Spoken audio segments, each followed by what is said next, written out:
우리가 읽지 않은 바로 전장인 역대하 6장은 이제 성전 낙성식에 임하는 솔로몬의 기도였습니다.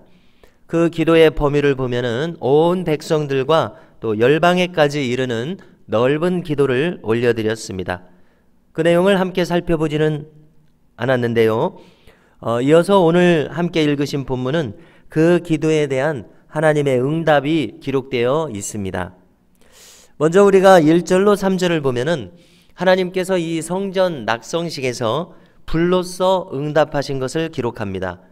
마치 우리가 그 전에 갈멜산의 엘리야 선지자처럼, 시대로는 그 이유겠습니다마는 하나님께서 불로 임하셔서 그 번제물들을 사르시고 또 여호와의 영광이 온 성전에 가득하게 되었다, 이렇게 기록하고 있습니다.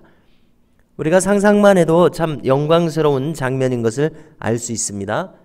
그리고 이어서 4절 이하를 보니까 그때 드렸던 제물의 수효가 나옵니다. 무려 소가 22,000마리, 양이 12만 마리를 이렇게 드렸습니다. 우리가 솔로몬이 대규모로 하나님께 번제를 드린 것을 잘 알고 있는 본문은 이제 기브온 산당에서 1,000마리의 번제를 함께 드렸던 사건이었습니다. 그런데 우리가 이 낙성식에서 드린 규모는 그 기브온 산당에서 1,000마리를 함께 드렸던 그때보다도 훨씬 더 많은 양인 것을 알 수 있습니다. 소가 22,000마리, 양이 12만 마리, 상상할 수 없을 정도로 많은 제물을 드렸습니다. 이 많은 규모의 번제물과 화목제, 또 소제물과 기름을 그 솔로몬이 지은 가로 세로 10m의 그 대규모 놋 제단이 감당할 수 없었다고 말합니다. 그래서 7절 이하를 보니까 불가피하게 성전 뜰에다가 펼쳐놓고 거기에서도 불살라 드렸다, 이런 장관의 모습을 기록하고 있습니다. 솔로몬 성전 낙성식을 거행한 기간도 기록하고 있는데요, 이 낙성식을 하는데 7일이 소요되었습니다.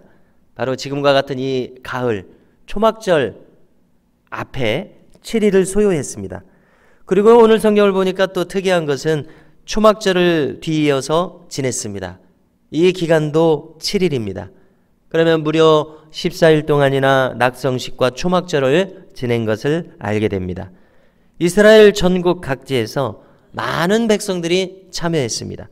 이렇게 긴 기간 동안 이렇게 많은 백성들이 참여한 정말 성대하고 큰 행사였던 것을 알 수 있습니다. 그리고 이제 우리가 오늘 말씀 11절 이하부터는 이 낙성식을 마친 후에 하나님께서 기브온 산당에서처럼 솔로몬에게 나타나셨고 또 그 기도에 응답하신 내용을 기록합니다. 가장 먼저 하나님께서 기도의 응답으로서 말씀하신 내용은 백성들이 장차 불순종하지 말 것에 대한 경고의 말씀이셨습니다. 그것이 우리가 이제 잘 알고 있는 역대하 이 7장 13절에서 14절의 내용입니다.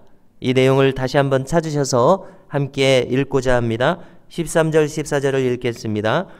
혹 내가 하늘을 닫고 비를 내리지 아니하거나 혹 메뚜기들에게 토산을 먹게 하거나 혹 전염병이 내 백성 가운데 유행하게 할 때에 내 이름으로 일컫는 내 백성이 그들의 악한 길에서 떠나 스스로 낮추고 기도하여 내 얼굴을 찾으면 내가 하늘에서 듣고 그들의 죄를 사하고 그들의 땅을 고칠지라. 아멘.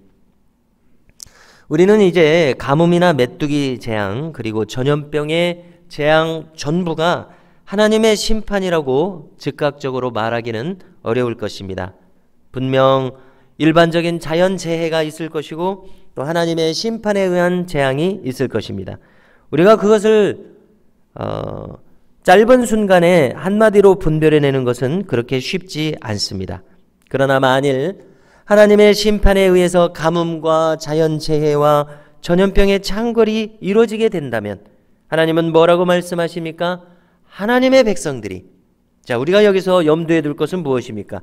이 세상 사람들이 아니라 하나님의 백성들이 스스로 회개하고 자신을 겸손히 낮추고 하나님의 얼굴을 구하라고 말씀하십니다. 그러면 그 죄를 사하시고 그 땅을 회복하시겠다고 약속합니다. 자, 이로써 우리는 분명히 알 수 있는 것이 한 가지가 있습니다. 그것은 믿는 자들이 마땅히 이 세상 사람들의 일반적인 생각과 구별된 판단을 가지고 살아야 하는 것을 알 수가 있습니다. 마치 우리가 떠올려 볼 수 있는 것은 아브라함 시대의 소돔 성에 대한 이야기입니다. 그 성이 멸망했을 때에 이 소돔 성에는 아브라함이 중보기도했던 대로 의인 10사람이 없어서 멸망하게 되었습니다. 그러므로 우리는 한 민족과 사회를 영적으로 지탱해가고 이끌어가는 것은 바로 신자들의 책임인 것을 알아야겠습니다. 이 말씀을 들으면서 우리는 하나님께서 우리가 속한 그곳에서 의인 10사람을 찾으신다는 것을 한 번 더 깨달아야 할 줄로 믿습니다. 그리고 이 말씀은 우리 자신에게 대한 소명과 부르심이 되고 있습니다. 무엇보다도 나 자신이 우리가 속한 곳에서 그 의인 10사람 중 한 사람이 되라고 부르시고 계시는 말씀인 것을 알아야 되겠습니다. 그러므로 우리는 우리가 속한 이곳에서 나 한 사람이 바로 서기를 힘써야 될 줄로 믿습니다. 그러면 하나님께서는 우리가 속한 가정을, 우리가 속한 교회를, 우리가 속한 사회가 구원을 얻게 하실 것을 우리는 이 말씀을 통해서 믿어야 하겠습니다. 다음으로 우리가 보게 되는 것은 하나님께서는 이 성전에서 기도하는 자들의 기도를 들으실 것이라 말씀합니다. 16절의 말씀을 보니까 내 눈과 내 마음이 항상 여기 있겠다, 이렇게 말씀하십니다. 내 집은 만민이 기도하는 집이라고 말씀하신 것을 우리가 더불어서 떠올릴 수 있겠는데요. 자, 이 말씀을 우리에게 적용한다면 우리가 지금 이 예배당에서 드리는 기도를 항상 하나님께서는 들으시고 주목한다는 것을 꼭 기억해야 되겠습니다. 그리고 우리가 이하의 말씀을 보면은 하나님께서는 다윗과의 언약을 재확인하십니다. 그리고 솔로몬과도 똑같은 언약을 맺으십니다. 17절처럼 하나님의 모든 율례와 법규를 이제 솔로몬과 그 후손들이 지키면 그 왕위를 영원케 하실 것이라 약속하십니다. 그러나 만일 19절처럼 하나님의 모든 법도를 버리고 우상을 섬긴다면 이제 하나님의 심판이 임할 것입니다.